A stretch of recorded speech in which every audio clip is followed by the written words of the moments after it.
Okay, so you'll probably notice that the notes are exactly the same as yesterday, and the homework is exactly the same as yesterday, with the exception of you're doing different problems. In this case, you're doing the second part of the homework, the part that you did not do yesterday. So you can actually, if it's easier for you, the homework that you submitted that was due today, if you want to just continue on to that same assignment and finish it and then submit it again for tomorrow's homework, that's fine with me. It doesn't need to be like something you're recreating. Just finish it and submit it, the other one today.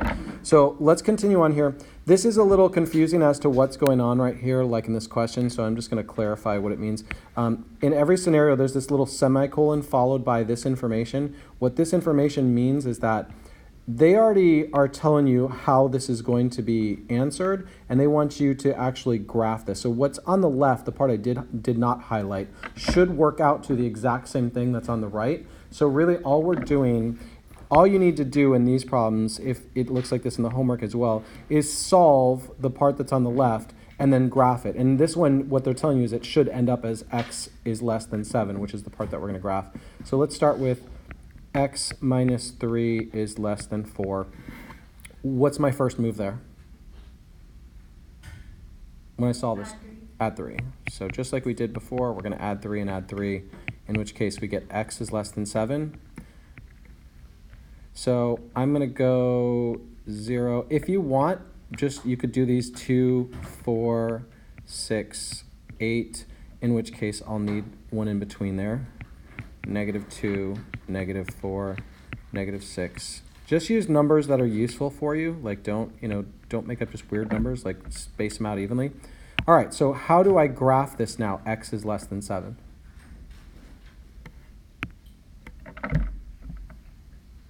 What number should I go to on the number line? 7. And what is going to go there at 7? Bless you. An open circle. So it's very important that it's an open circle. So I'm going to go to 7, and I'm going to put in open circle. Which direction am I going to go? To the left, because x is less than 7. As long as your x is on the left, you can always just read it exactly like it is and say x is less than 7. And Melanie pointed out to me yesterday something that she learned as long as the x is on the left, if the x is on the left, notice here how the less than sign looks like an arrow going to the left. That is true that you can always use that little trick that it's going to be going to the left, as long as you understand that it has to be the x is on the left. If the x is not on the left, then that rule is not going to work for you anymore. And here's what I mean. Here's the exact same statement. That's the exact same thing as these two things right here are the exact same, just written in a different way. If you don't believe me, think about it. The alligator always eats the bigger number. So on the top it's eating 7, on the bottom it's eating 7 too. They say the exact same thing, but on the bottom it wouldn't be graphed differently. That's why I say if you're going to use that method, then understand that you can use the arrow as kind of a guide as long as your x is on the left. Yes, ma'am. So you want the arrow? Yeah, you need to understand, because without the arrow, it actually would not be a correct answer. The arrow implies that it keeps going all the numbers that are less than 7. So without that arrow, that is a big problem, because there are some things that we're going to get into that might end up being graphed like this, like -2, 0, 2, and it's only those numbers in between there and nothing else will work. Like numbers between -2 and 2 will work. As we get further on, we could see just in that little area. That's not all the numbers, just the numbers in that region. Without the areas, it just says just those numbers there. All right, so let's go to number 3 here. We'll do the odd ones here and then move down to the matching. Because number 3 is the one that I think causes people a lot of trouble. -u divided by 4. There's actually 2 things that make this kind of interesting here. So what am I going to do first? How am I going to get that u by itself? Okay, let's multiply it by 4, because whatever's in the denominator, if you don't like it, to get rid of it, just multiply both sides by that number. Now we've got -u is greater than 12. Where do we want to go next? Okay, you can divide it by -1. You can multiply it by -1. Either way, it'll work the same. I'm about to make a mistake. Catch me in it. Yeah, I got to flip that sign. because when you divide or multiply by a negative, you have to flip the sign. Now that says u is greater than negative 12, so I'm just going to draw it. I'm going to go by 2's because negative 12 is pretty, negative 4, negative 6, negative 8, negative 12. I'm going to do one more because I know it's going to be to the left. Negative 4, oh, I did not mean to change colors. Negative 14. And then let's put a couple numbers on the right just to show that this goes on. 4, 6. It says u is less than negative 12, so I'm going to go to negative 12 and I'm going to put an open circle there. Do I want to go to the left or to the right from there? To the left. Again, you could use this just like an arrow if you want to say it's going to the left, or you could look at it as u is less than negative 12 and all the numbers that are less are to the left. All right, let's do 5. So here's number 5. We've got 2 times y plus 1 plus 3 is less than y. All right, where's our first step here? We have to distribute. We have to get all of this worked out. So we've got 2y plus 2 plus 3 is less than y. Next step? Add what? Add 2 and 3 because those are like terms. 2y plus 5 is less than y. From there? Divide by what? Subtract. We definitely, before we start dividing, we have to get that something moved. We have to get numbers to one side and letters to the other. So what are we subtracting? 2? 2y. We can subtract 2y. Negative 2y. And now we get 5 is less than negative y. Now what?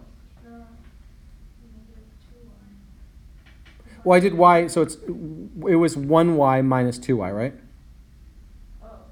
Right? Because we subtracted 2y. So if I have 1y minus 2y, that leaves me with negative y or negative 1y. Okay? We're still okay. I feel like you're doubting yourself now, but you're still okay. This is the longer route, but it's still, everything you're doing is okay. So what do we want to do next? Divide by? Negative 1. And we get negative 5. I'm going to flip that sign because I divided by a negative. Now there's one little thing here. Remember I said I like my variables on the left to make this easy to graph? So I'm going to flip this. So instead of y being on the right, I'm going to move it to the left. Instead of negative 5 being on the left, I'm going to move it to the right. So just think about it here. If you want to, I know this is a silly way of going back to, but that symbol should be eating the negative 5, right? It should be, the negative 5 is the larger number, so I need to make it so it's still doing that. So I had to flip it to make it do that still.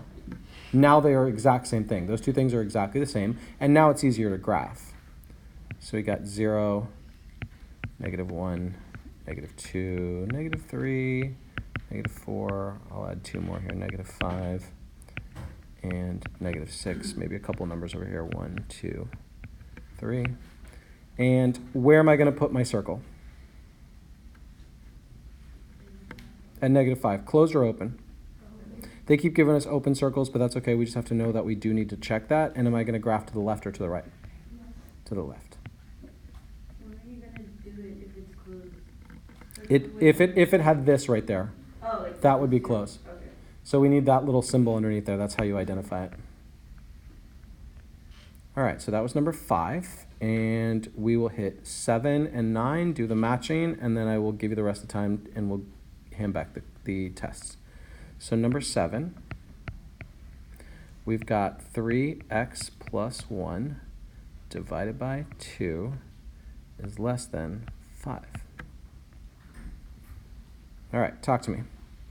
Multiply 2. Good, multiply by 2 because that'll get rid of the 2 in the denominator. Whatever you don't like in the denominator, multiply by it and it'll get rid of it.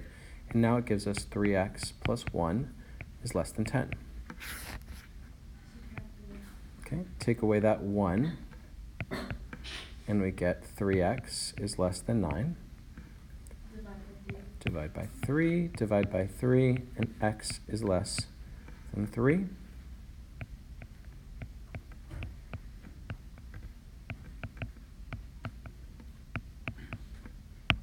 Where does my circle go? 3. At 3? To the left or to the right? Yeah. Left.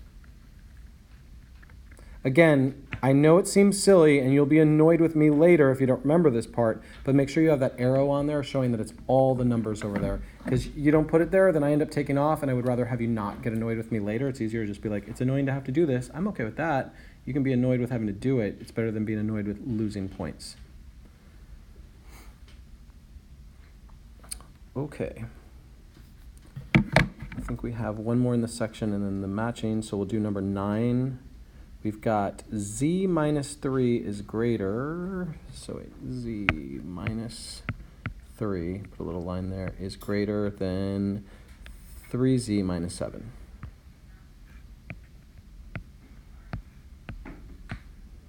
Again, which side we move the numbers to and which side we move the letters to is not an issue. It's just an issue of, like, we might have to flip things at the end. I always, I'm going to tell you right now, you don't have to do it this way. You would not be counted wrong. Me personally, I always want my z's on the left.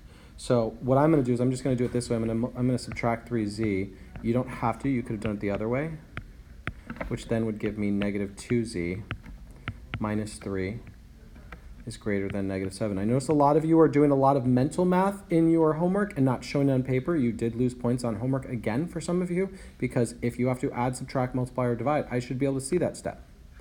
I'm going to add 3, add 3. I can do that in my head. It's not, I'm not writing it just because I need to write it down. I'm doing that so that you can follow along, and when I'm checking your homework, I would like to follow along as well. So z is less than 2. Why did I flip the sign there? Because I divided by negative 2. Z is less than 2, so here we've got 0, 1, 2, negative 1, negative 2. For some reason, they keep giving us things that are less than.